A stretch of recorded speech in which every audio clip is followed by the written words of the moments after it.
Good evening, everyone. Good evening. My name is Andy Moore from the Penfield Town Board, and I would like to welcome everybody to the meeting tonight on the Shadow Pines referendum. Thank you all for coming and showing your interest in this issue. Real quickly, for introduction, I should say, first I'd like to introduce Supervisor Tony LaFountain, who will be giving the presentation tonight.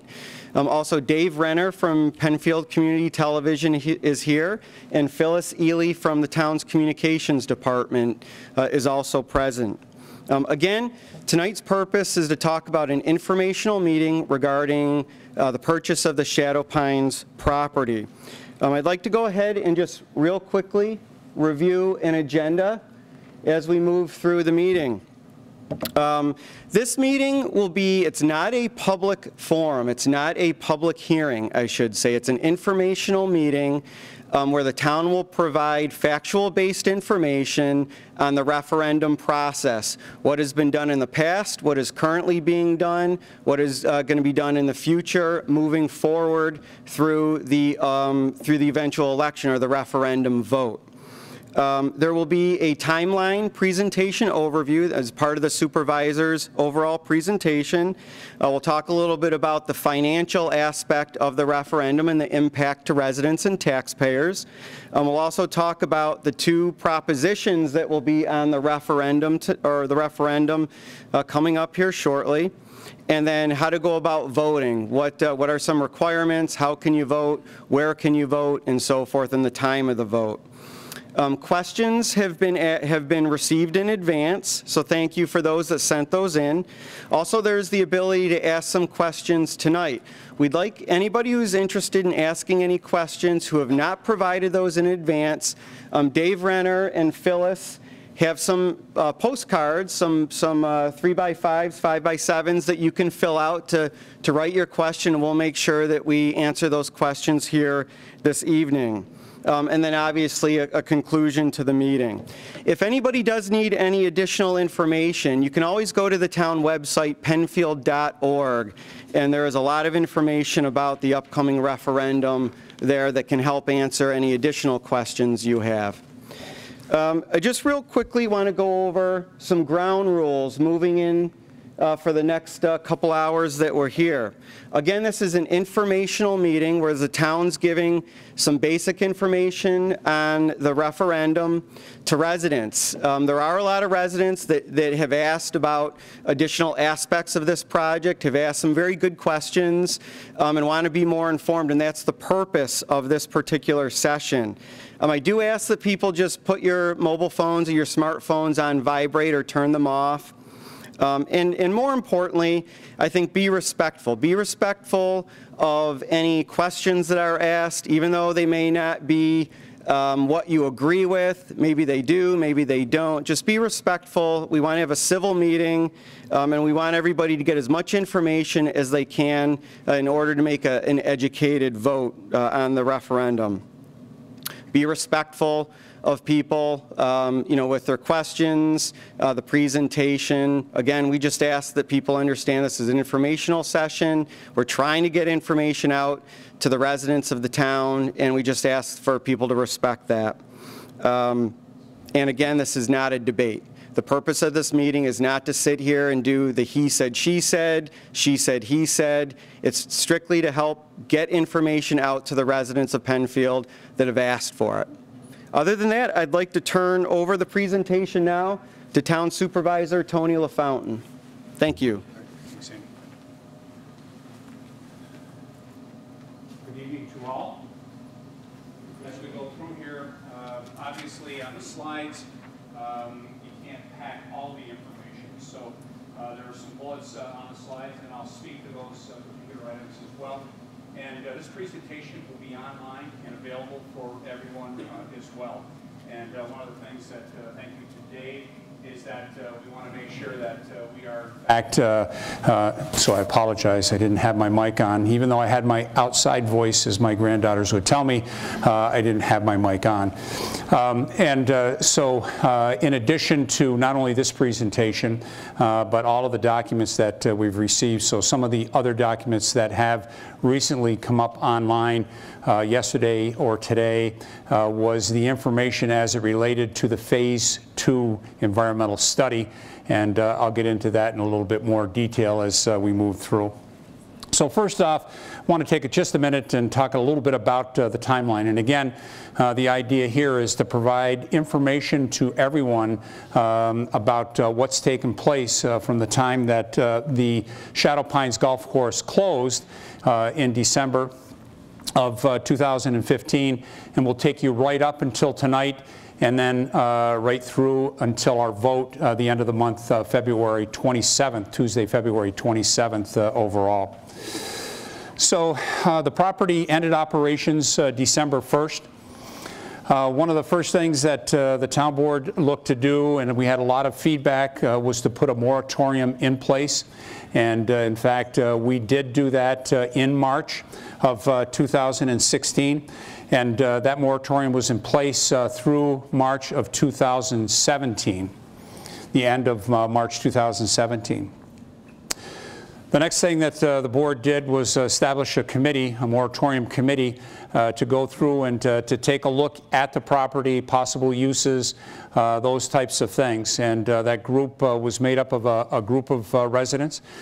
So there was a group that was around the Shadow Pines property, there was a group around the Shadow Lake property, and then there was a broader group from a town standpoint, as well as some representatives from our Conservation Board, our Historic Preservation Board.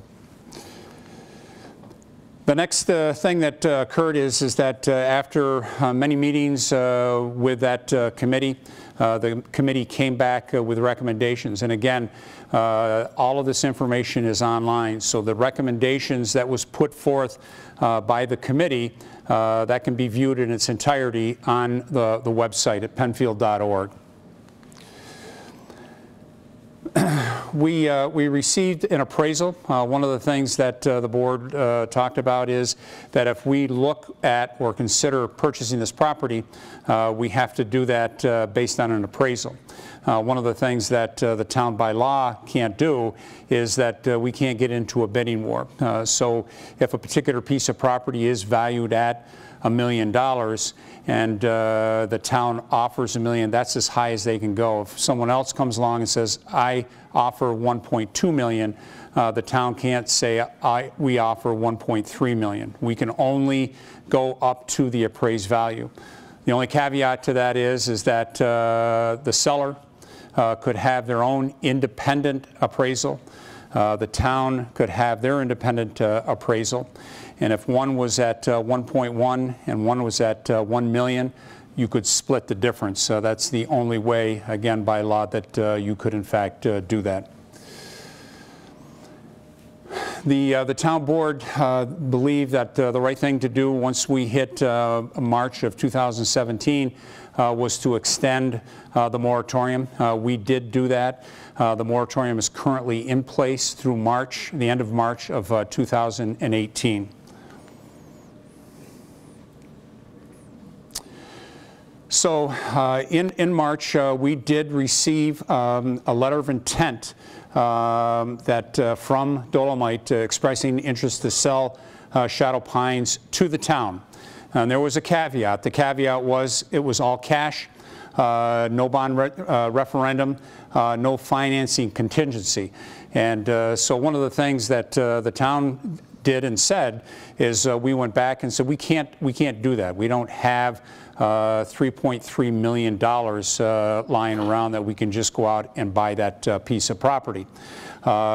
We'd have to actually go out for bonds, go out and have it bonded, and that's something that you know, there is a process to do that.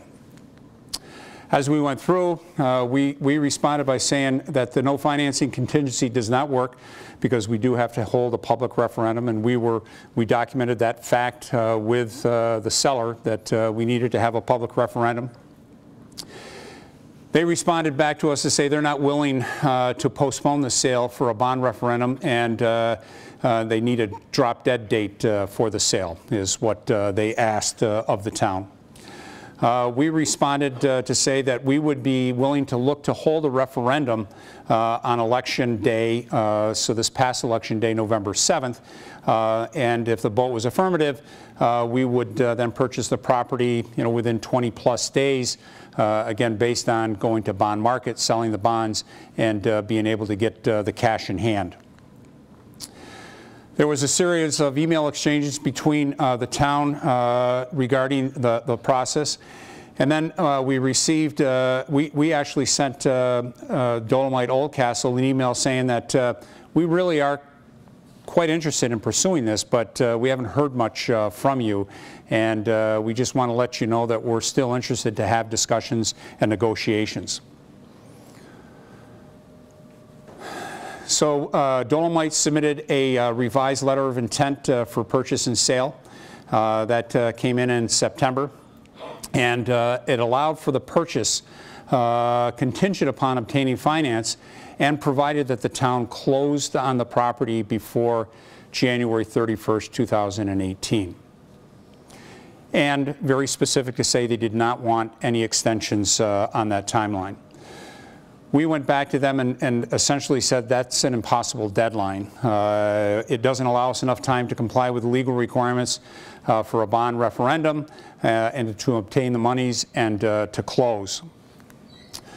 They came back and said they're not willing to extend or make any changes to their September 20th letter letter of intent that they submitted, and that we must accept their original letter of intent dated September 30th. So at that point, we signed the letter of intent, and within that letter of intent, it made me a little nervous, because we're signing off on this, but it was that last phrase, paragraph in there that said at any time the town, as the buyer or the seller, could withdraw at any time. So we went ahead and signed the letter of intent, and then that led us to start the seeker process. So that's the State Environmental Quality Review Act. And we started that process. That's something that you have to do regardless of what you do to the piece of property. So we established a Type 1 action and started to move that process through the seeker process. On the 25th of the month, we received our first draft of the purchase and sales agreement from Dolomite for the property. And as you can imagine, anyone that has bought and sold property, a home, or just a vacant piece of property, there are those back and forths that you have and conditions that both parties are looking to capture and have as part of that. We completed the seeker process. We adopted a negative declaration. We did that in mid-November. And again, all through this time, we asked to have that January 31st deadline extended. So we kept that discussion back and forth going all along, and I'll speak for myself. I won't speak for the whole board. I'll speak for myself. One of the things that I said a number of times, probably a half a dozen times or more, was that we really need to have a vote on this purchase, whether it be a vote up or a vote down. We needed to have a vote on that. We actually, on November 20th, we held a special meeting to adopt 2 resolutions for the issuance of serial bonds to finance the appropriation subject to a permissive referendum. We did that because Dolomite at that time was not bending any way. They were saying we're sticking to January 31st, period. There is no further negotiation or discussion on that. So we went ahead to authorize that, and again, the key phraseology there is permissive referendum. And so as part of the permissive referendum, within a period of time, citizens have the ability to get a petition, have it signed with the required number of signatures, turn that in. What that does is that that then sets up the potential for a bond vote. So that petition was received. It had the required number of signatures, and that put us in the mode of looking to go for a vote. So what the board did at their January 3rd, their organizational meeting, they set the vote date. We set that vote date not knowing we were going to be able to hold that vote. And the only thing would have happened is if we couldn't have held it, we would have had to pass another resolution to reject that or to pull that vote, that proposal back. So we set that and we continued to negotiate with Oldcastle and Dolomite Oldcastle. It wasn't until mid-January that we were able to come to terms between the seller and the buyer, which also included giving us time for the referendum vote. And again, up until that point, we weren't guaranteed that we would be able to have that vote. So that was signed on the 16th of January by Dolomite Oldcastle. Paperwork came to me. The board actually passed a resolution that evening, and I signed that piece of the purchase and sales agreement. Tonight, that leads us up to tonight for the public information meeting regarding the bond vote. And again, as Councilman Andy Moore had indicated, the intent tonight by the town is to provide the facts and the details. We have to remain neutral and impartial on this matter. We cannot advocate for or against because there is in fact case law for boards not to do that. So there was enough concern, enough questions, phone calls, emails that said, we know there's a group out there supporting. We know there's a group out there that's not supporting. We have come to the table. We've heard bits and pieces. So the intent tonight was to provide the factual information that's out there. And again, I always refer folks to stay tuned to our website. And again, the bond vote is scheduled for the 27th. That will be from 6 a.m. to 9 p.m. It'll be held at the community center. And we'll get into a little bit more details about voting and if you're a registered voter or not a registered voter, so that everybody understands some of those dynamics. So just a little bit about the property, and there are a couple of boards out in the hall. Folks may have the opportunity to see as they were coming in. But essentially, the Shadow Pines property consists of almost 212 acres. And it's a former golf course. It's got the Clark House, which is a local historical site. And it's got a couple of other outstructure. There's a cart barn. There's a barn across the street from the Clark House. And then there's a maintenance barn that's essentially across from the quarry entrance overall. Property has been residential since 1929. So there's been discussion back and forth from a lot of people saying, how come the town didn't make some changes to that zoning years ago? And I'll be the first to say that you know, we're one of 6 administrations that didn't do that. So you can argue the rights or wrongs of that, but during that period of time, it was farmer fields, it was some baseball fields, it was a golf course, and I don't think anyone thought it would be anything different than a golf course. And so there were missed opportunities by all administrations to look at or consider changing the zoning of that property. So because of the bond finance requirements, the property is really defined into 2 components. So that's part of the bond funding idiosyncrasies that you have. For Proposition 1, it's 206 plus acres. That's what you would consider the golf course. The front 9, the back 9. The second proposition is the Clark House and the structures associated with that, Proposition 2. So it's the Clark House, it's the cart barns, it's the barn across the street, and it's the Clark House itself. So today, open fields, got some steep slopes, some wooded areas. You may not be able to see that quite, but there's a couple of streams that cut through. Back 9 predominantly is where you have steep slopes and woodlots. The front 9 relatively flat. There are a number of trees and small woodlots associated with the front 9. So as part of the seeker process and going through that, one of the things that before the town looks at acquiring any property, regardless of what it is, even if it's donation, one of the things that we do is we always perform a phase 1 environmental audit of that. You want to make sure that you're not looking at buying a pig in a poke, so to speak. So we did on November 15th, we actually went through and did the environmental, and then we identified, or as part of the environmental review, it was identified that there were a couple of areas that they really needed to take a look at in a little bit more detail.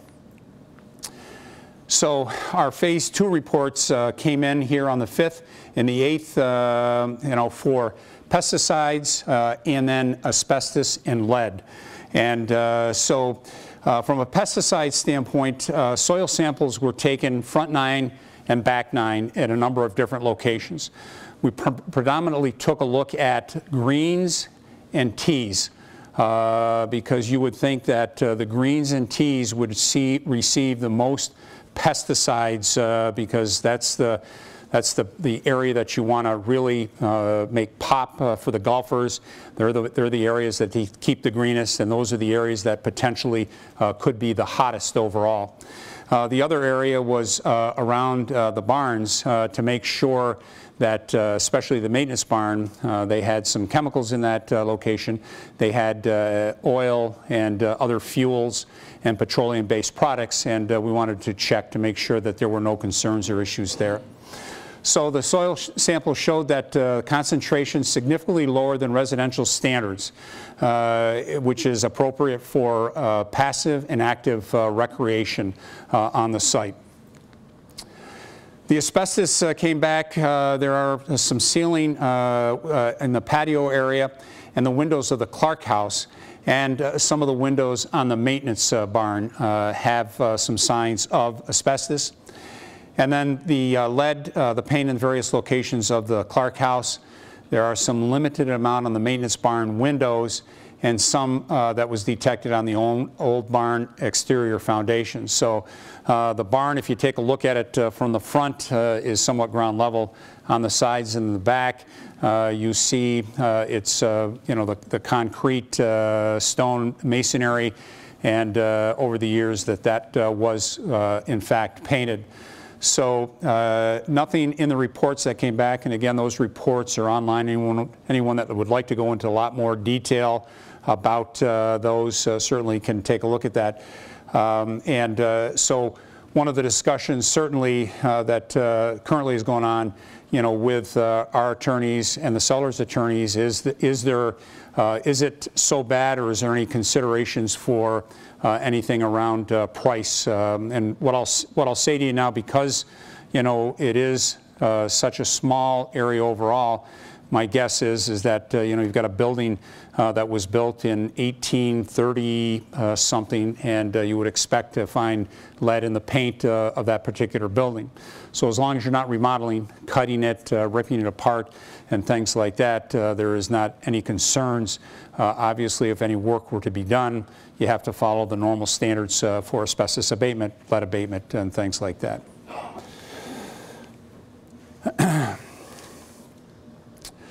So total acquisition cost is $3.6 million.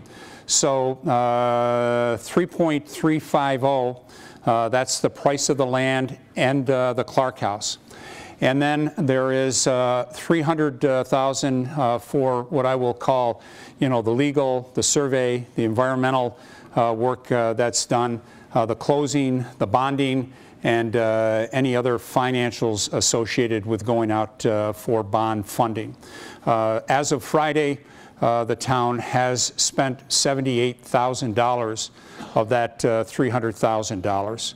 And as part of the bond, the town, if the vote is successful, the town doesn't automatically borrow that full amount. If the administrative cost, legal cost is something less than $300,000, you would only borrow that amount. You wouldn't just automatically borrow that full $300,000.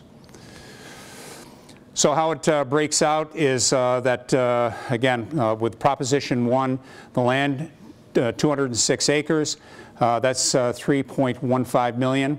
And again, bond counsel took the $300,000 and they broke it up between Proposition 1 and Proposition 2. They assigned $240,000 to Proposition 1, which is the 206 acres. And they assigned for the Clark House, the price of the Clark House, $200,000, and they assigned $60,000 for the administrative piece of that. Acquisition cost, if the town were to borrow that full $3.65 million, the acquisition cost per household valued at $190,000. And so whenever you come in to pay your taxes, school taxes, town and county taxes, you'll see a chart out in the rotunda, and we use that $190,000 and we break it out, what portion goes to school, what portion goes to county, and to town. The acquisition cost per household in Penfield, valued at $190,000, is $11 per year for 30 years.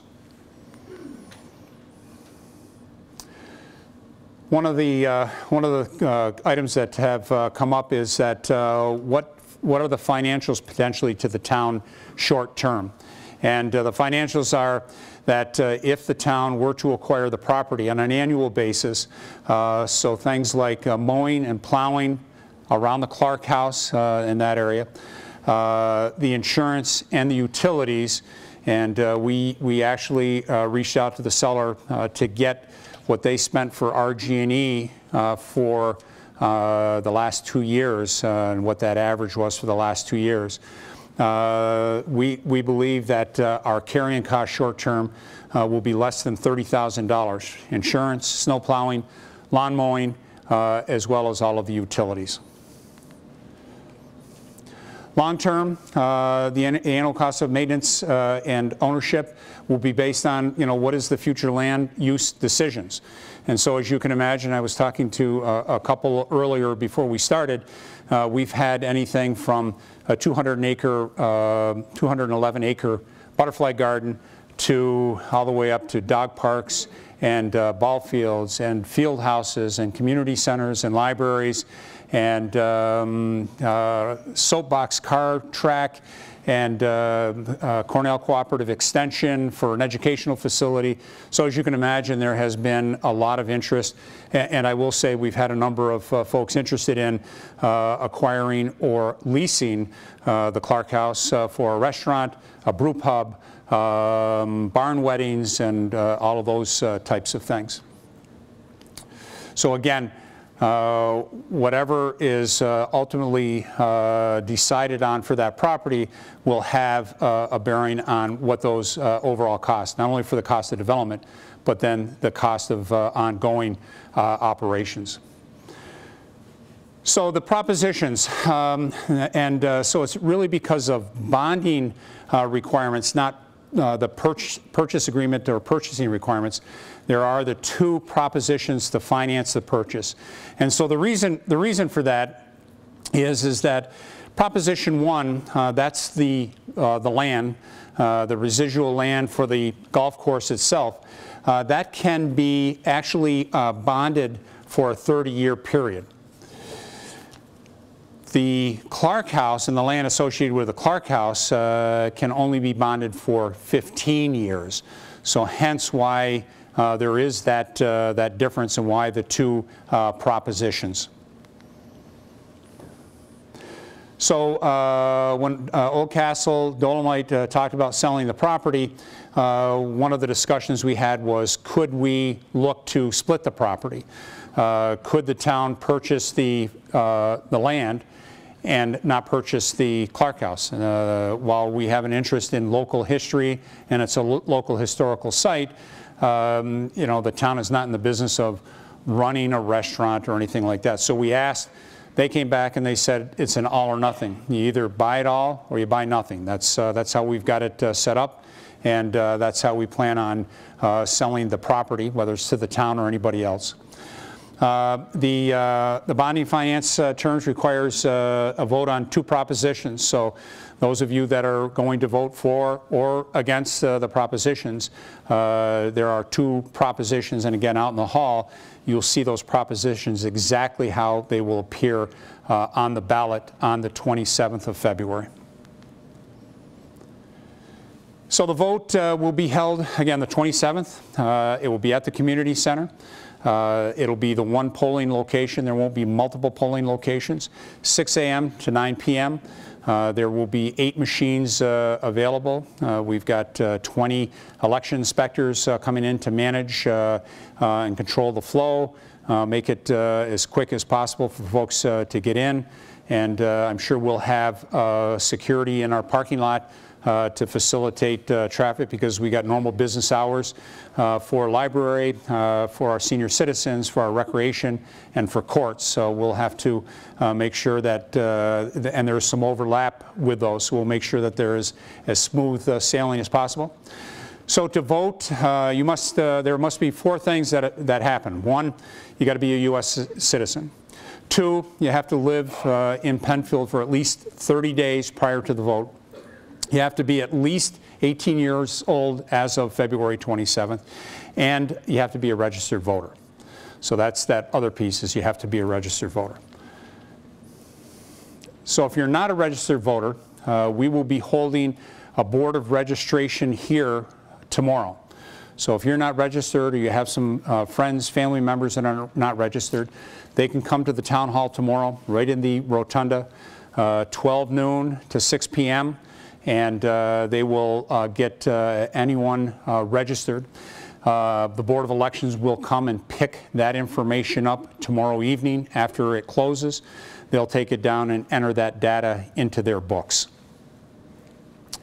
You may also register in person or by mail with the Board of Elections. So you have up until February 20th at 5 p.m. to do that. So if someone can't get here tomorrow, you can fill out an application. I would encourage folks to get it sent in by Thursday. I just don't have complete faith in the Postal Service.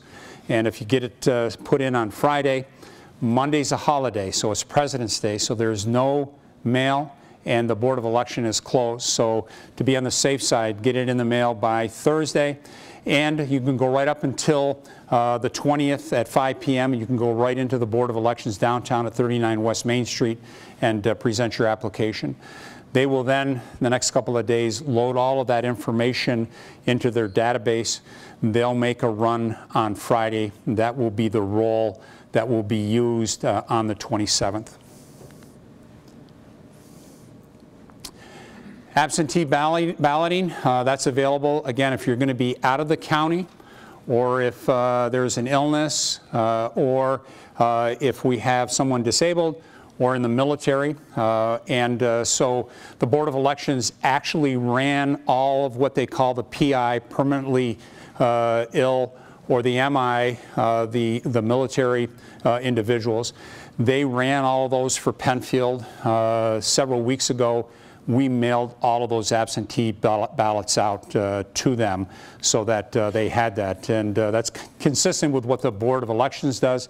And again, because they may not be able to get out or have someone to come get it for them, we mailed all of that information out to them. So the process. First, you need an absentee ballot application. You can get that from the town clerk. You can also go online. So if you go online, right from the main page, at the top of the page, click on the shadows, you're able to go and take a look at the voter information, and you can actually get that application. The application has to be returned by February 20th at 5 p.m. So the application itself has to be in by the 20th by 5 p.m. The ballots will be sent out, and then the ballots need to be back in to the clerk's office, so whether somebody drops them off or they get mailed back by February 27th at 5 p.m. Anything that comes in after 5 p.m. on the 27th will not be counted. All of those absentee ballots are locked up in the clerk's office. They will be hand delivered down to the community center, and once the polls are closed, then all of those will be opened and recorded. So again, absentee ballot, if you go right to the top and click on voter information, or at the home page, if you click on Shadow Pines, and you can get right to the voter information, and you can print the ballot right from the website. So, community questions. One of the things that we have done is we've received a number of questions that have come in. Some of those I have answered directly back to people. Some we've incorporated here, and then I'm sure there's going to be a few more tonight that we will go over. So let's start. So why is the town taking the steps to purchase Shadow Pines Golf Course? You know, first, it has been a philosophy of the town under multiple different administrations that open space and green space is kind of a fabric of the town. And so the town over the years has acquired property.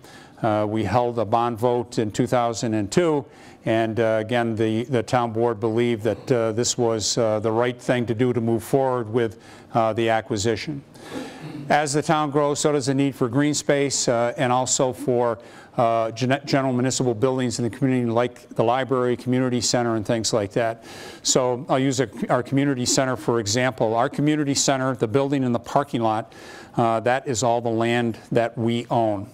Everything around that, all the green space around that, is owned by the school district. So we're that little island there between the school district property and Baird Road.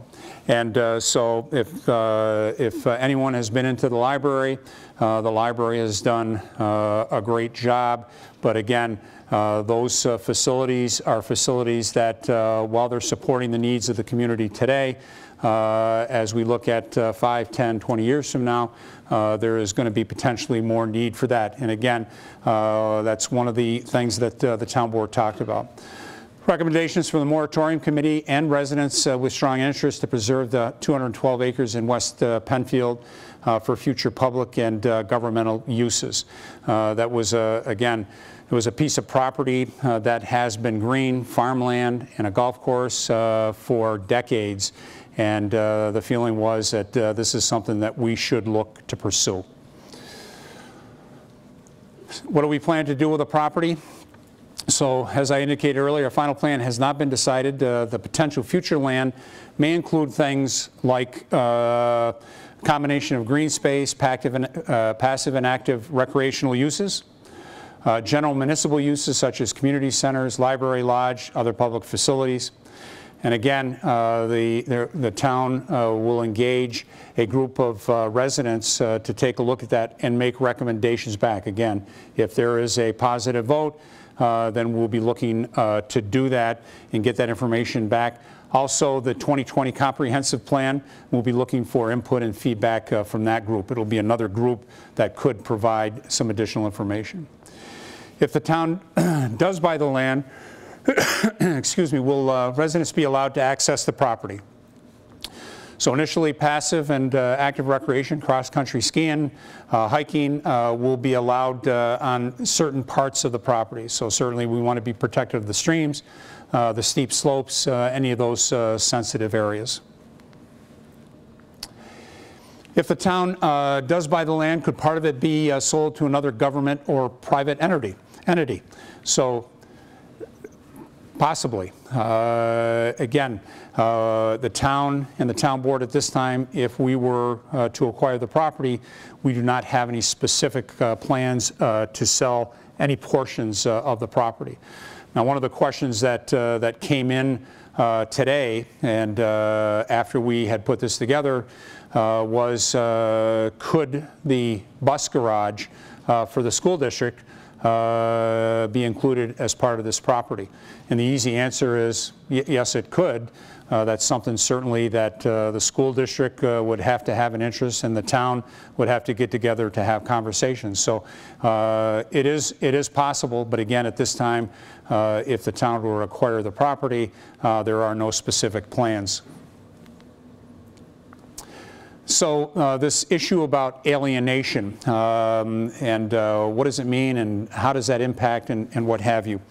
So one of the things that the town board talked about is designating the property as general municipal use.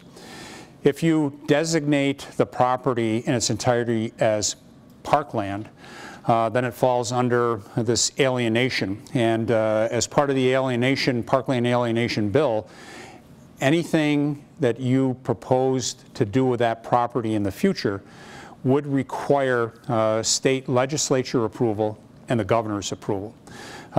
It's not impossible to get that approval, but it is a very lengthy process. And so as the town board was considering this, designated general municipal use gives you the most and the best flexibility for that for the future.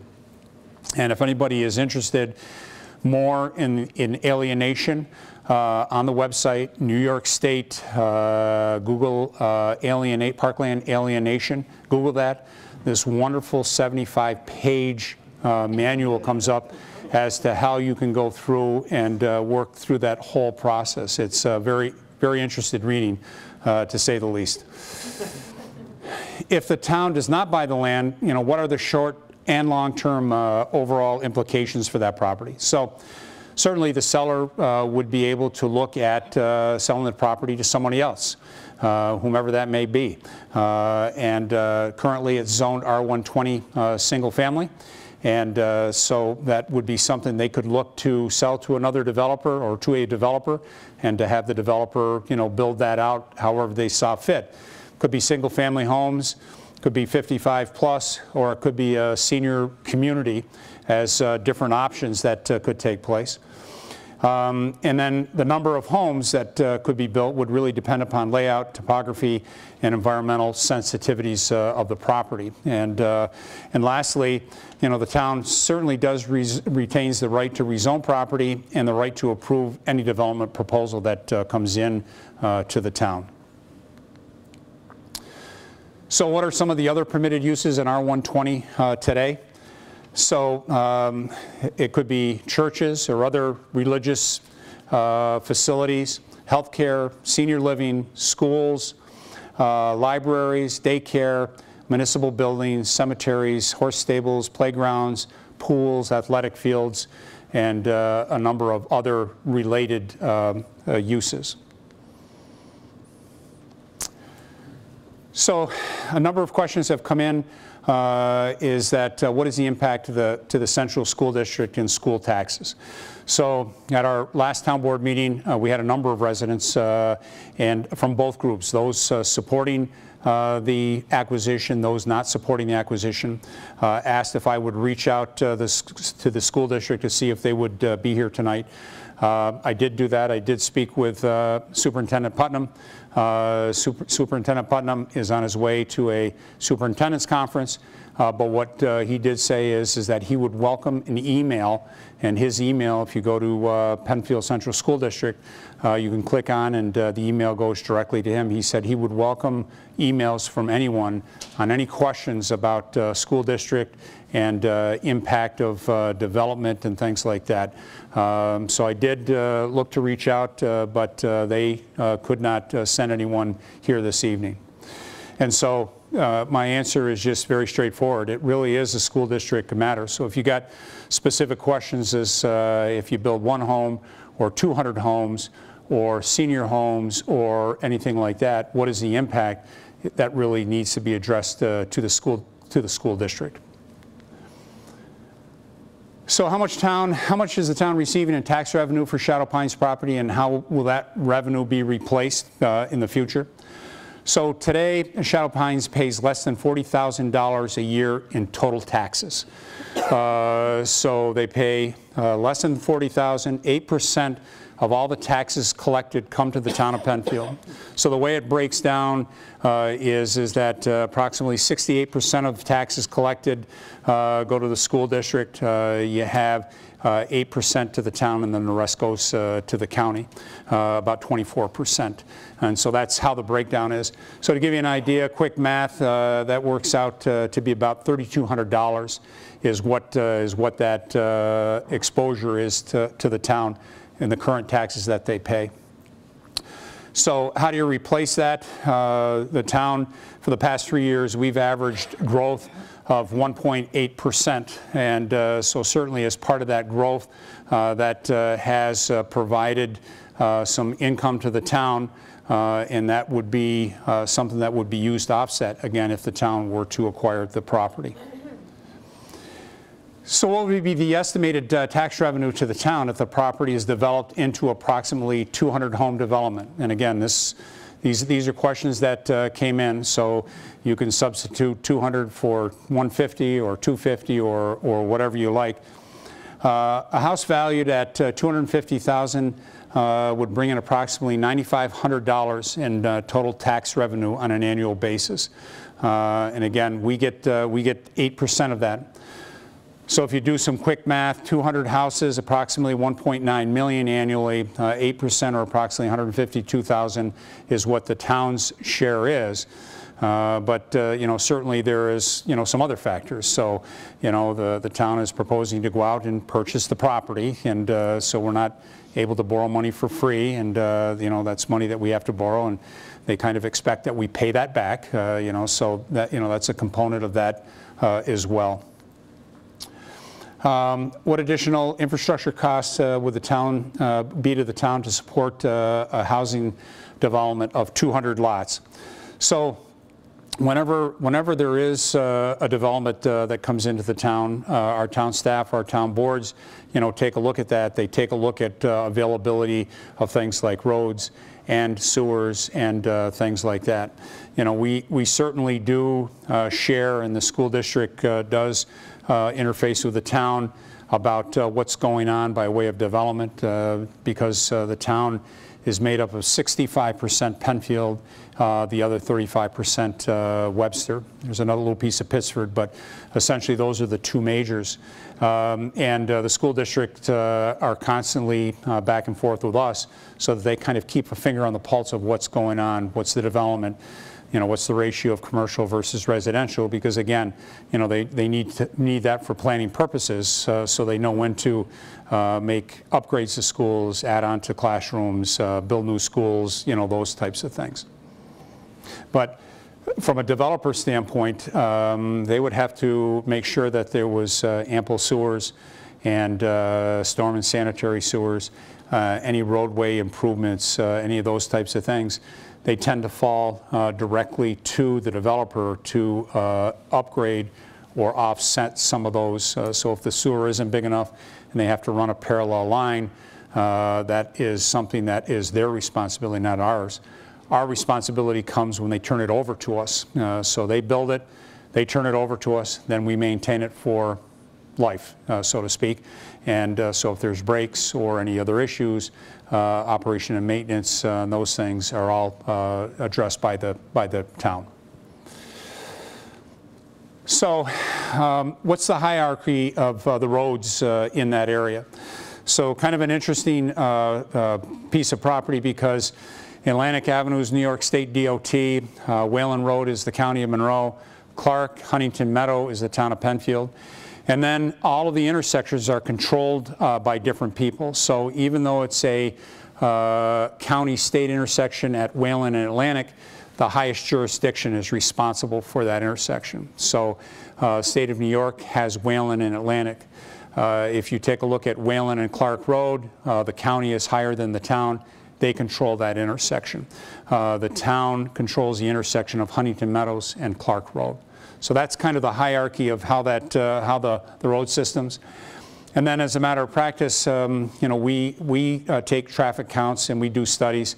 and there is a sharing of that information back and forth between state, county, and the town, because again, we all feed into town, into county, county into state, and vice versa. So it's important that we maintain that data, share that data, and we do a lot of collection for both the county and the state. Anything we collect, we share with them because they help provide input back to the town. And then if there were a development to go in on that property, one of the things that would be required by the planning board would be a complete independent, dedicated traffic study of that area. So, again, we tried to take a number of the common questions that have come up. I know that Andy has got a number of cards that have come in, so thank you for that. And what we'll look to do is we'll look to hit as many of those. My time's your time, so I told my wife I'll see her about 10:30, 11 o'clock. So I'm here for as long as you want to be here. So Andy, with that, if you want to, we'll go through. All right, thank you, Mr. Supervisor. Appreciate you giving us the presentation. Real quickly, you've got a handful of questions here. I just wanted to let everybody know up front that I have consolidated some of the questions because obviously I had I had a couple of the same questions on different cards, so I just kind of grouped those together in the interest of time. First question that came in, if the referendum passes, will the Clark House be available for rent for special events? So what I'll say is that we haven't even talked about that. You know, is that something that could potentially happen in the future? I would say the easy answer is yes for that. Again, I think it's important to define what we have planned or in mind for the Clark House. And I haven't been in the Clark House other than to peek in here recently. It's been closed for a couple of years. It wasn't in what I would call tip-top shape. It's in reasonable shape. The heat's been left on. So it would require a little bit of you know, TLC. But again, I think that falls in the category. You know, certainly that's something that the board would take a look at. If we have an asset and we can put that asset to use, just seems to make sense to do that. Okay, thank you. If the referendum does not pass, roughly how many potential new homes are possible? If the total acreage is 211, subtract the Clark House's 6 acres, equaling 205 development land, how much of that would be building lots after subtracting land for roads, drainage, etc.? 80%, question mark, question mark. Assuming 80%, then this would be 328 homesteads. Why wouldn't this be manageable for Penfield, particularly if it would probably take 5 to 8 years to complete? Okay, so if I miss anything, you know, keep me honest, Andy. All right. I don't have a good number for you. I've heard numbers anywhere from 200 to 295. I mean, those are the numbers that I've heard, you know, from the get-go. So one of the things that the town planning staff and our planning board requires is that anytime there's a residential development other than one lot, if you will, you have to show what conventional zoning looks like. So if you have 200 acres, you have to take a look at what conventional zoning would look like. And then you also have to submit a plan, you know, making sure that everything from roads, steep slopes, creeks, sensitive areas, swamps, all of those types of things, because all that has to be extracted from that, because those are unbuildable areas as part of our EPODs, Environmental Protection Overlay Districts. And so if you had, you know, because I'm not into the new math, both my granddaughters tell me to take a hike when, you know, math questions come up. But if you take a look at 200 acres, simple math would say 200 acres, half-acre lot, that says that it's that potential for 400 lots. What I'll say to you is that you know, this particular piece of property has quite a bit of sensitive areas, especially on the back 9. I'm not going to say that it's undevelopable, but there's a lot of that that would have to be, you know, taken out of consideration for that, and then the roadways and things like that. So I don't have a good, not having seen a layout and knowing what folks are trying to or possibly trying to force in. I don't have a good number as to what that number of lots actually could be. But again, half-acre lot, if you figure 200 acres, that's 2 lots per acre. That's 400 lots. Again, minus all of that. And again, until you see a layout, it's kind of hard to say overall. So I think the second part of the question is that why is that a bad thing? You know, so certainly 200 or 250 or 300 or whatever that number ultimately is that there is certainly concern on the infrastructure impact, storm and sanitary sewers, the roadway impact. We've got some failing intersections. That's according to the state, the failing intersection at 5 Mile and Atlantic Avenue. And because they've got some improvements with turning lanes at Whalen and Atlantic Avenue, that isn't quite to the degree of 5 Mile. But that would be an impact. That, again, gets back to that study that you would have to do. And, you know, you're right. Whoever asked that question is that on the corner of Atlantic and 5 Mile Line Road, I believe the number is 86 homes at that area.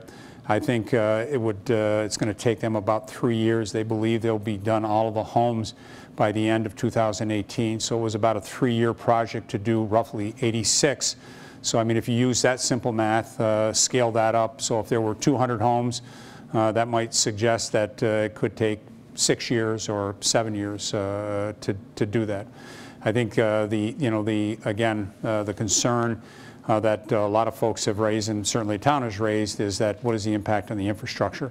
And again, I haven't even talked about the schools. That's a separate piece that I think Dr. Putnam, you know, needs to address that. Is there anything else in there, Andy, that I missed? No. Okay. I think that summarizes Yep. it. Next question. Is it true if the town does not purchase the property, Ryan Homes already has a purchase offer to buy the property with Dolomite Oldcastle? So I don't know if they actually have a purchase agreement. We do know, and because we've heard and have heard that directly from Ryan Homes themselves, is that they are interested in the property. They are interested in purchasing the property. I also understand there are other developers that have an interest and have approached Dolomite. To what degree or what that level of discussion is, I don't know, but I did have Ryan Homes representative say that if you don't buy it, we're already in discussions with Penfield and Atlanta to look at purchasing. Atlanta is apparently their U.S. Or one of their U.S. offices, because Oldcastle is a Dublin, Ireland company. That's their corporate offices. So we are aware, based on feedback or input that has come directly in emails to me from Ryan Homes. My child attends Penfield schools, which will be heavily affected by the outcome of the propositions, but we are not Penfield residents. Are we able to vote on this issue? Unfortunately, they are not. So you have to be a resident of the town. So just because you're a school district member, you're not a town resident, because again, it has to be town residents that are going to either vote for or against, and they're the ones that are going to have to fund. So you might say that someone living in Brighton going to Penfield schools, as part of their taxes, may pay for a portion of that, but you have to be a Penfield resident to vote. Okay. The Phase 1 and Phase 2 environmental studies are posted. Does that complete the seeker process? What is your view of the Phase 1, Phase 2 results? So it does complete the seeker process. So we did complete the seeker process, and then part of the recommendations that came out of the seeker process was to do a Phase 1, Phase 2. We already knew we were going to do a Phase 1 because our town attorney would not let us look at any piece of property without doing a Phase 1. You just have to be careful that you're not buying a pig in a poke, so to speak. So that has been completed. I'll say from a personal standpoint, I was surprised at the results of the pesticides. I would have possibly expected more impact. So if you think about a golf course for 3 years, and every year, dumping whatever on greens and tee boxes, fairways, and things like that, I guess I would have expected the numbers to be a little bit higher.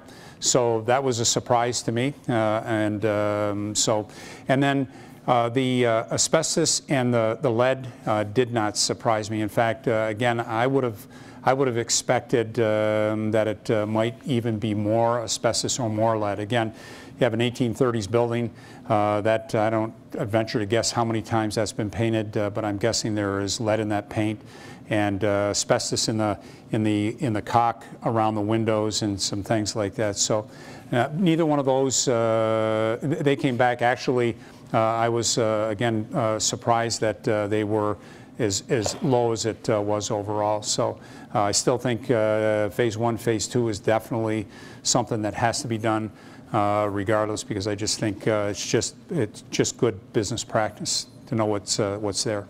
Great. How would saving Shadow Pines fit in with the town's agricultural heritage, comprehensive plans, and open space plans?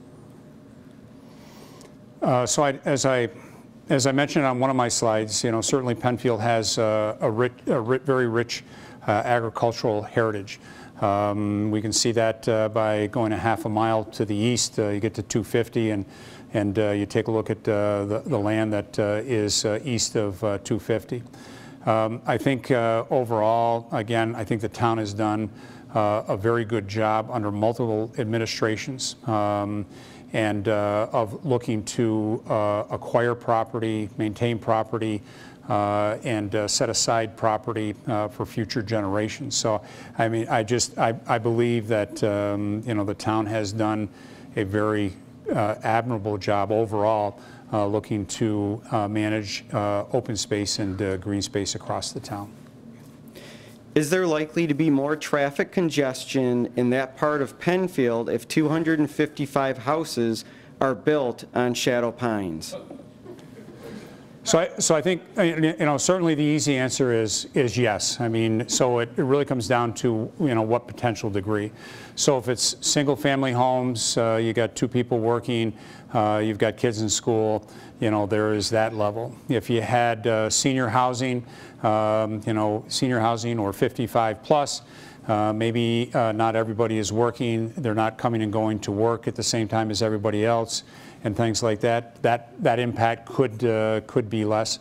There is, as I indicated, both of those intersections, as the state has come back to us in the past, both of those intersections are failing intersections. Not as bad on Whalen, but to a greater degree on 5 Mile and Atlantic Avenue. And then just a side note, State DOT, we'll be meeting with them in March, but the State DOT is looking at options for improvement to that intersection. That's something that's on their radar screen. They haven't given us a year, but it's in the study stage, and if you follow the state historically, they study it, they talk about it, they engineer it, they talk about it a little bit more, and then they come out and have discussions with residents of the community.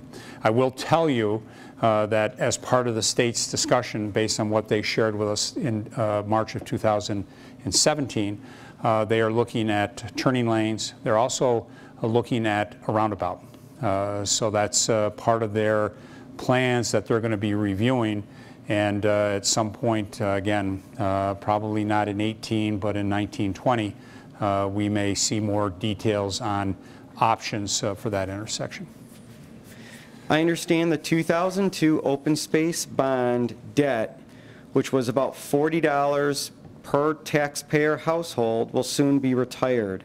When that happens, won't Penfield's expenditure on open space decrease by nearly 75%, even if Shadow Pines is approved? So I'm not going to tackle the exact dollars and cents. So that's something that that I could get and we could post on the website. The 2002 open space bond that expires 2022. Our last payment is made in 2022, and that will come off the books. Again, right off the top of my head, I'm not going to be able to tell you that exact amount because we've got approximately 7 or 8 different bonds that we have in different stages. So we've got bonds for many sewer districts that we have put in. We've got the bond for open space. We've got the bond for the school district pool. That was a joint effort between the town and the school district many years ago. I believe that bond comes due the end of 2019. So we have about 7 or 8 bonds, and again, they come to maturity at different times. But we can post for you on the website over the next couple of days. We can list what the bonds are that we have, when do they mature, the date that they mature, what that value is, and we can have that on the website so folks see what that is, what gets retired, and when it gets retired. Has the majority of feedback been in favor of the town purchasing Shadow Pines?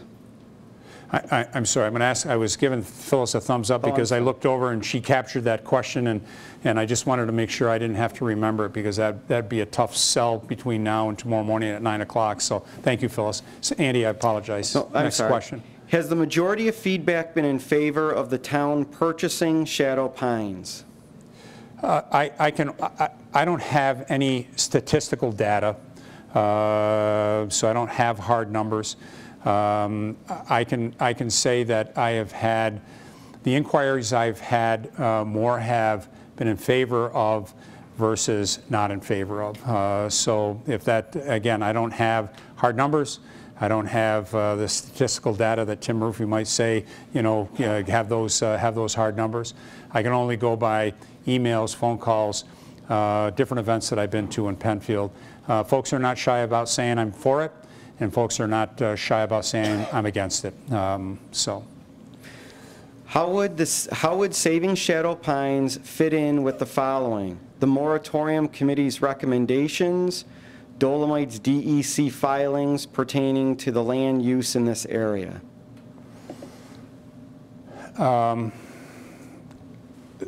So I know that there is a DEC plan that the quarry has to follow as part of their wrap-up of their permit. So the quarry, as we understand it, the quarry has got another 30 years of life on it. That's the input that we have received back. And I suppose that there's always a possibility that that could be extended. But at the end of the life of the quarry, there is a plan that they have to go through, similar to what was done down at the sand plant down in Panorama, and so they have to bring it back to some level that was approved.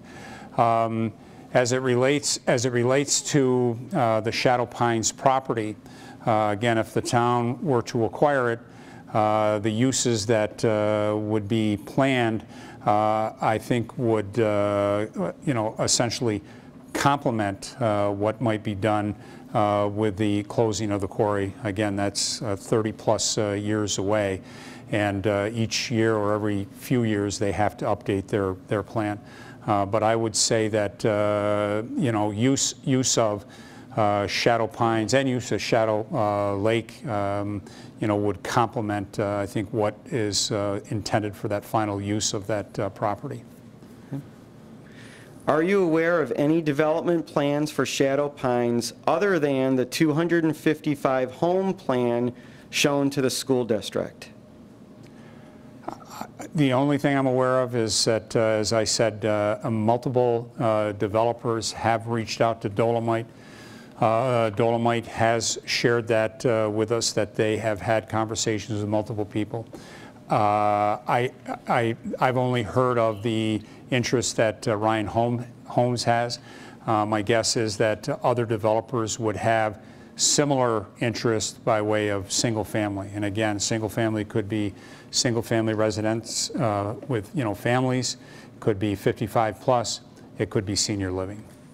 And then all of those conditional uses that I shared with you, municipal buildings, school buildings, cemeteries, all of those types of things. Okay. Tony, today you responded to me relative to the professional appraisal report that you agree it said that incentive zoning with cluster development and possibly senior housing was in the highest and best use. You said that may not be the right use of the property. What does that mean? So I think what I said was this. The question came in and said, why wouldn't the town follow the appraisals, the professional appraisals recommendation, and the highest in the best use would be for residential development? And I believe I answered the question along these lines that said that page 23 that you referred to is one page of 55 pages to that report. And just because the appraiser said that this would be the highest and best use, my comment was that doesn't necessarily make it the right use. And so let me take that a step further. My wife and I live in a residential development. We have a single family home. The highest and best use for me may not be living in that house. It may be renting that house out for a daycare, or it may be one of the other uses that would be there. So again, if I came in and said it's part of a conditional use, I want to run a daycare, we don't want to live here anymore, we want to gut the house and turn it into 25 or 30 or 50 kids to be here, that might be my highest and best use because I could get some money for that. Would it be the right use or the best use? Absolutely not. So just because there was a segment in there, what is the highest and best use of the property, I still think you have to ask what is the right use of the property. If the vote passes, will maintenance on the property begin right away? Yes. So one of the things that we had talked about is that we assume responsibility, and we have to have insurance. The town would keep utilities on. The town would mow around the Clark House, and one of the things that we would have to do is that if we're going to allow our residents to use it as passive land, we've got to go in and actually make sure that we don't have any widowmakers hanging up in the trees, dead trees leaning over. I mean, the town would have to do that, no different than what our parks crew and our parks foreman does today. They are constantly in our parks taking a look at that, just making sure the parks are safe. So there would have to be a certain amount of work that we would have to do just to address that. Are we going to, so I'll ask the next question in case it doesn't get asked. Is the town going to mow the property like a golf course? No, we're not. Okay. It is my understanding that it's my understanding that the town, if it buys the property, that a commission will be formed to plan for the use of the property. How will the commission members be chosen? So one of the things that the town board has looked at in the past is that as we have committees, We asked folks to submit their letter of interest. We asked them to include some of their background, their experiences, and things like that. And then one of the things the town tries to do is tries to take a cross-section. So we've done that for the moratorium committee. We did that for the comprehensive plan. We've done that for our recreation plan. Again, the idea is to get a cross-section of residents and input so that you have as many voices in the room that you can have. So that would be something that the town board would look to do, and then get that set up whenever that was appropriate to set that up.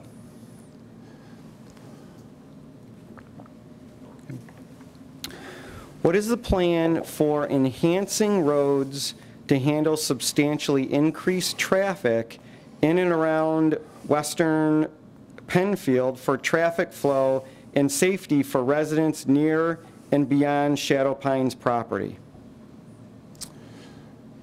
So as I mentioned earlier, we have 3 different entities, state DOT, county DOT, and the town. So it's key that we work together. I will tell you, and I drive it almost daily.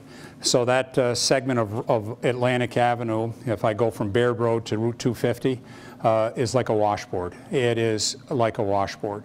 And you're dodging and weaving, try to avoid potholes and things. I will tell you that the last conversation I had with the state is that come the spring, we'll evaluate that and we'll add some more patches to that.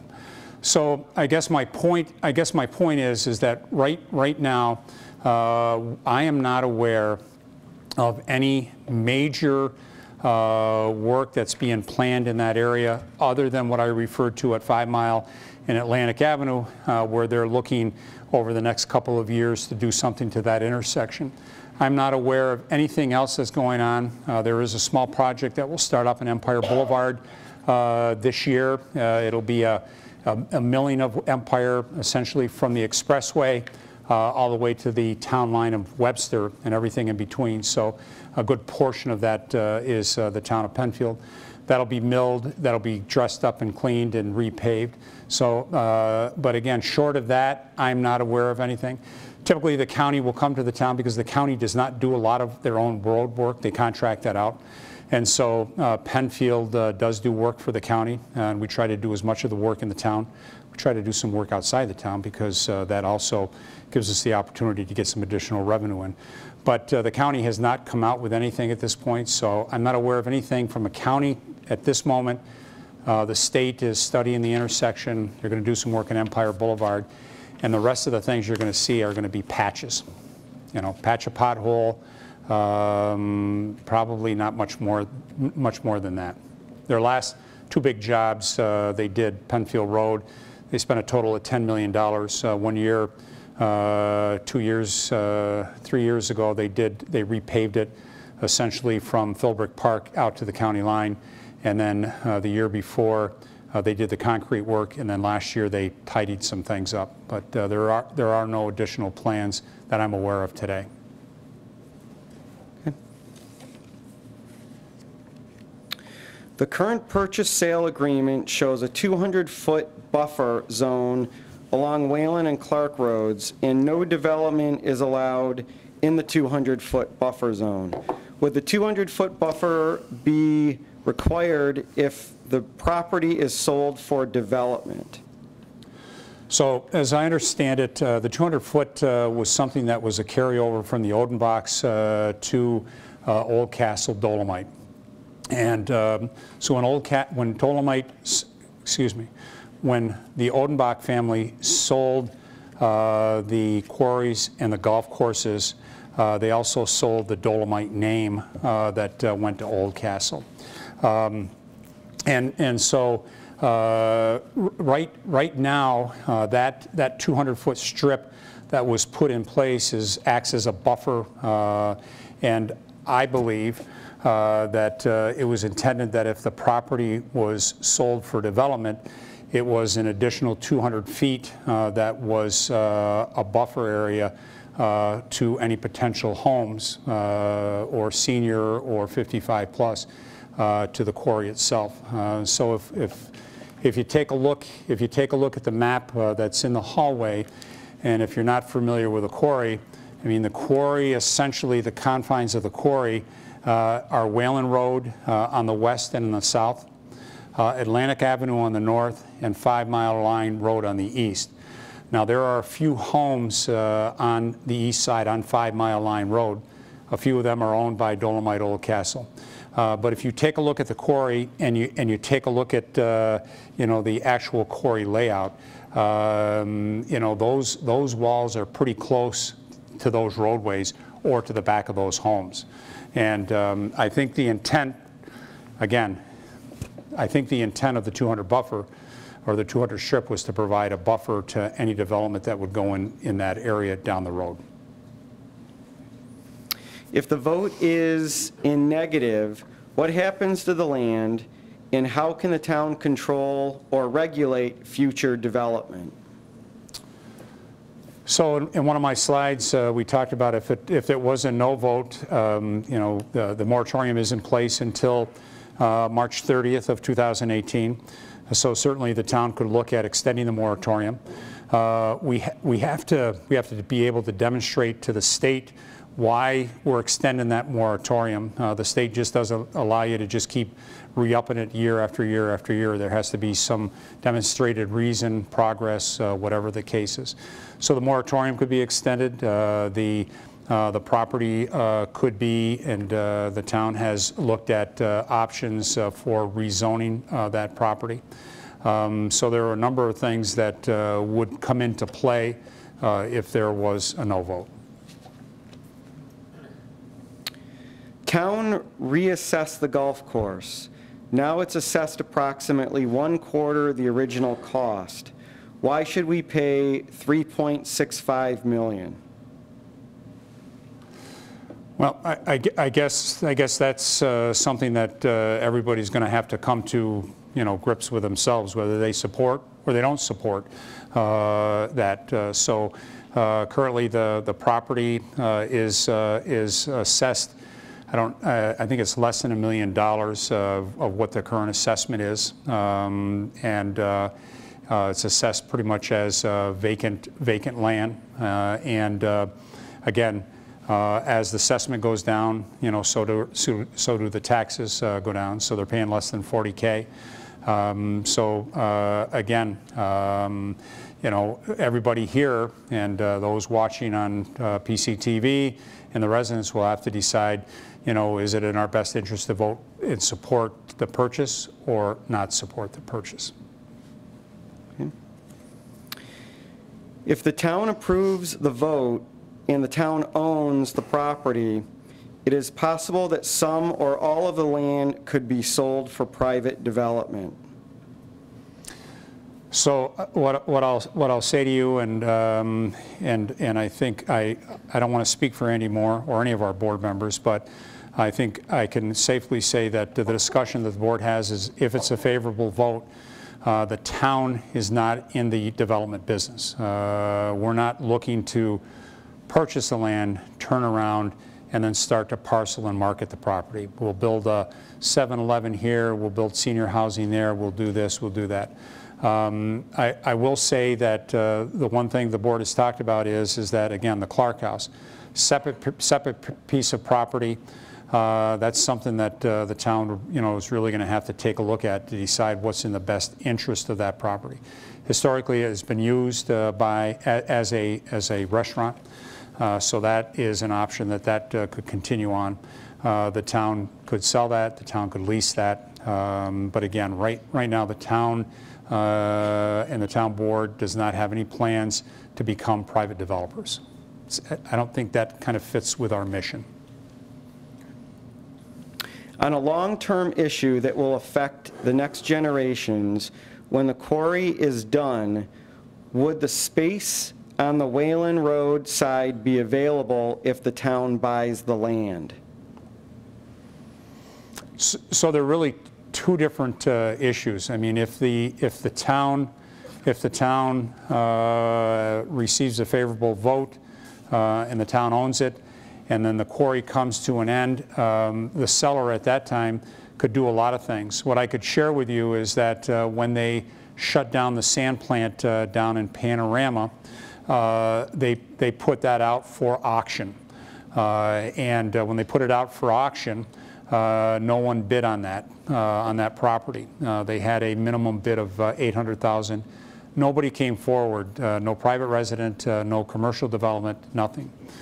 So they held on to it for a period of time, and then an individual came forward and sat down with Dolomite Oldcastle and actually offered the opening bid price, the $800,000 price, and whatever negotiations took place back and forth, they came to terms, and that individual bought that property.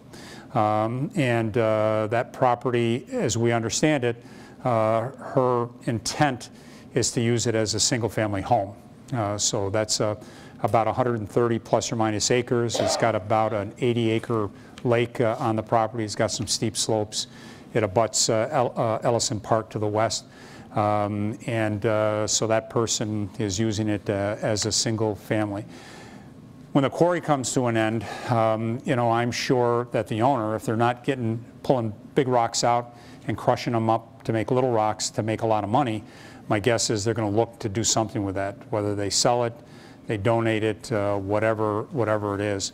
I understand in talking with a number of different people, and again, depending upon what expert you listen to, they'll tell you anywhere from two months to 1 year when they cease pumping, that quarry will fill up. So it'll be a lake. It'll be a roughly, I think that corner is about 100 acres. So it would be about a 100-acre lake with some fringe property, mostly on Atlantic Avenue and on 5 Mile Line Road. I would guess they would, again, I can't speak for the owner and wouldn't try to, but you know, I'm sure they're going to be looking for something, either a tax write-off or some money in their pocket to sell the property. Okay. Would the town explore the possibility of shadow pines being a part of the Monroe County parks, getting maintenance and upkeep dollars from the county? So certainly something that the town can explore or would explore. However, this is what I would say is that the county right now, in recent discussions with them, they're not just flush with money, and I don't see them going out and looking to acquire that piece of property. They may look to acquire a piece of property if it was adjacent or contingent to a piece that they owned. If somebody looked to develop something and cluster their development on the front of the land and then give a portion of the land to the county, I don't see the county coming out and having an interest in doing that. They've got a number of their own parks. They did take a look at the property early on.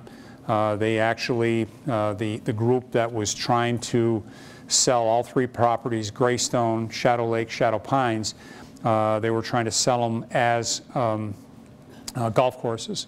And the County of Monroe actually came out and took a look at that to see if that might be something that they would put under their holdings to offer. You know, they've got Durant Eastman, and there's a place out west, and this might be a nice place in the east. And they couldn't make the numbers work, and they just walked away. So I don't see them, you know, knocking on the door saying we really got an interest in having a piece of Shadow Pines. Okay. If most residents who are opposed to development would want the town to purchase the property, do you think they would also be opposed to a major building structure like a new community center?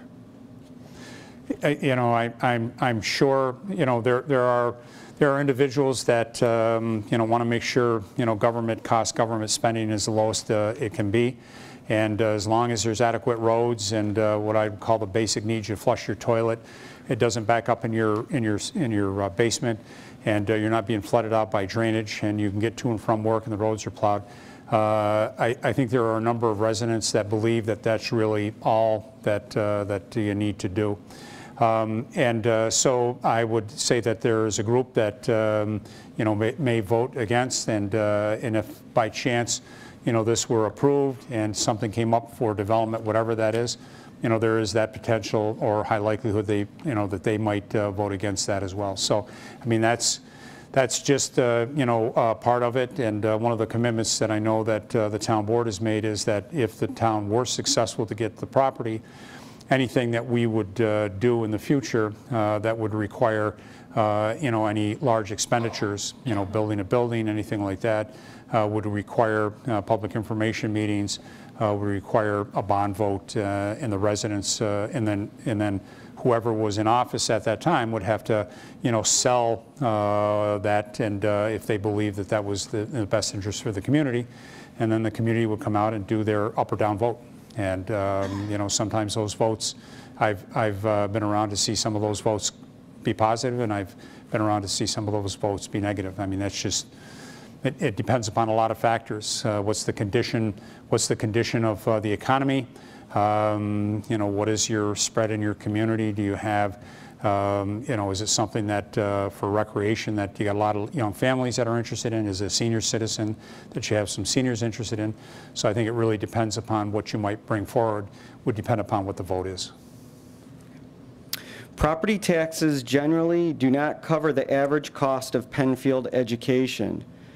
Did the development rights purchased under the 2002 open space bond likely help keep school property taxes down a little in Penfield's various school districts? So I think the easy answer to that question is yes. So if you take a look at our master plan, our comprehensive plan of 2010, there are a couple of charts in there that are kind of interesting. So if you have single-family residential, and I won't have these numbers 100% accurate, so I'm going to just state that up front, but I'll have them close. So a single-family home, for every dollar spent, it costs $1.15 for the single-family home for your services. Commercial, it's about 27 cents for every dollar to support that. And then for open land, farmland, green space, and things like that, it works out to be about, and again, I think that number is about 57 cents. So if you have less homes, less students, less impact to the schools.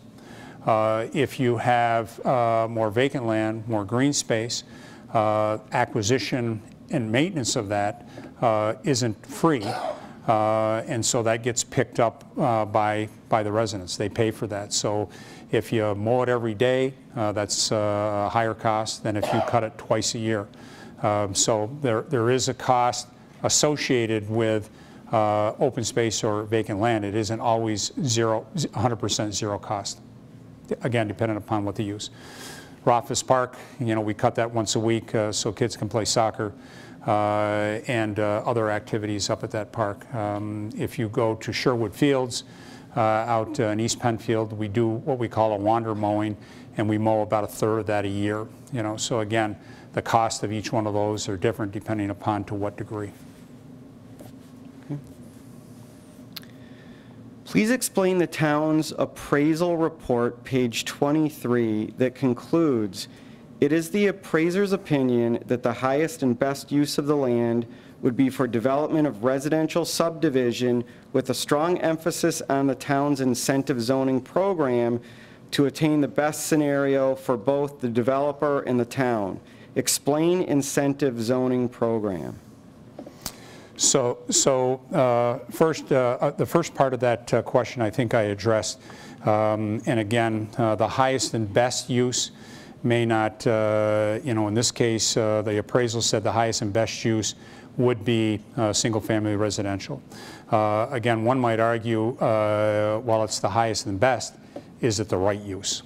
As it relates to incentive zoning, so incentive zoning has, we've had approximately 10 or 11 properties that we have exercised incentive zoning on probably over the last 15 or 16 years.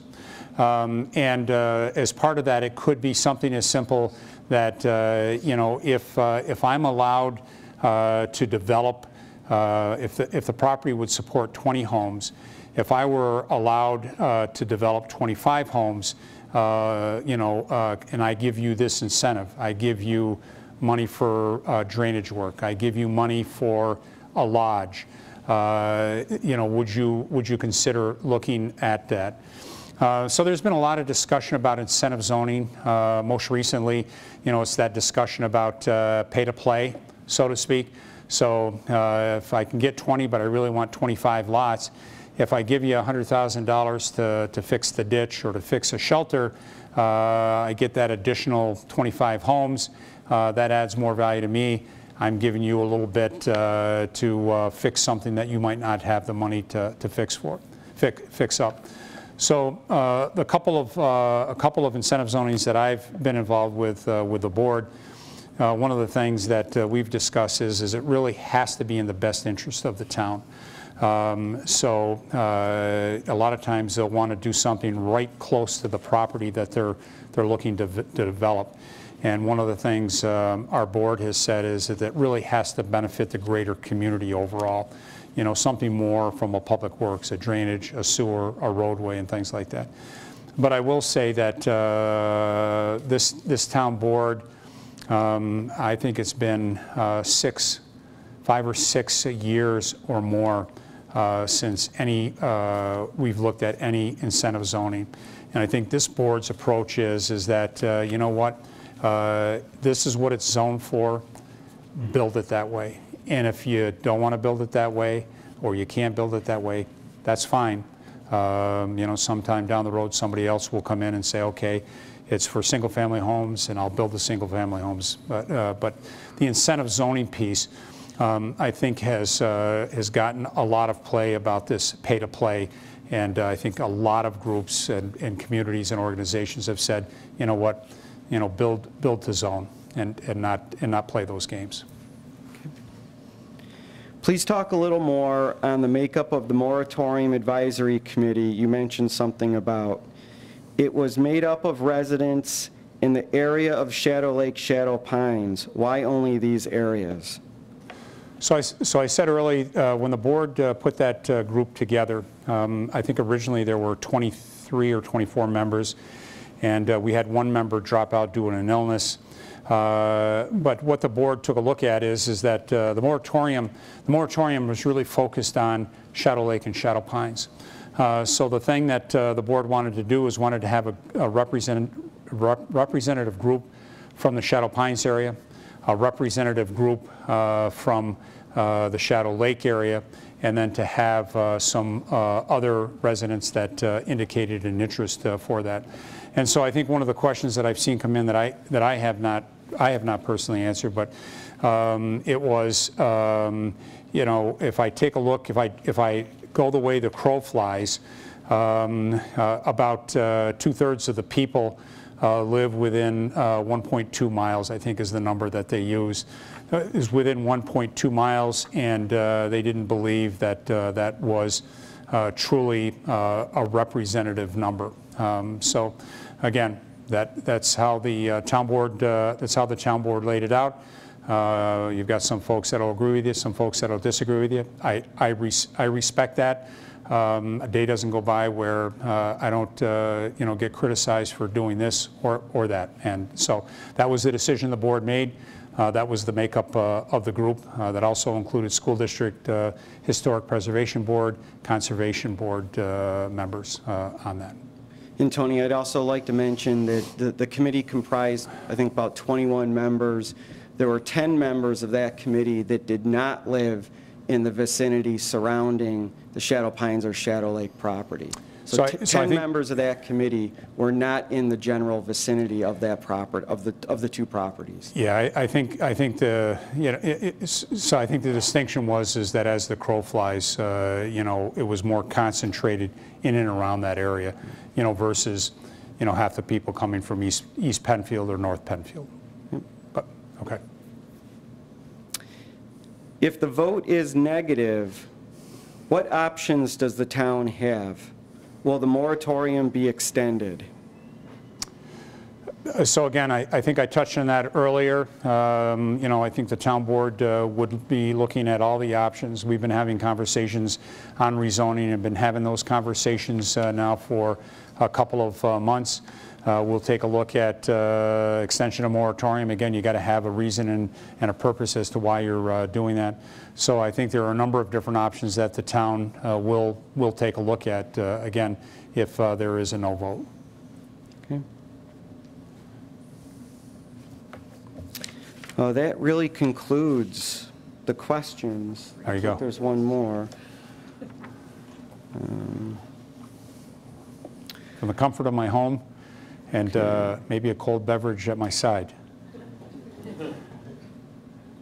Trying to read if this is a question or an opinion. And it's a full paragraph.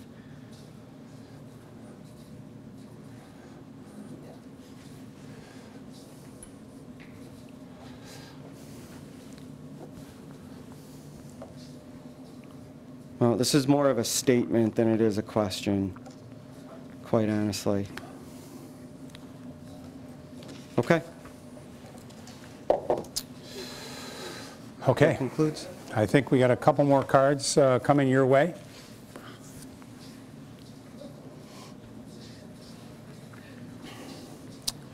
Better put this on the table. The last couple of meetings I put it in my pocket and they're looking for it. I got it at home. Yes. All right, that is it. Oh, okay, that is it. Thank you for everyone that has come out tonight. Appreciate it. I would also encourage folks to take a look at our website. We'll continue to upgrade that. We did, again, yesterday, today, with the reports for lead, asbestos, and pesticides, so certainly take a look at those. And then if you have any other questions, feel free to submit them, via the website. Thank you very much. Thank you for coming. Thank you. Absolutely.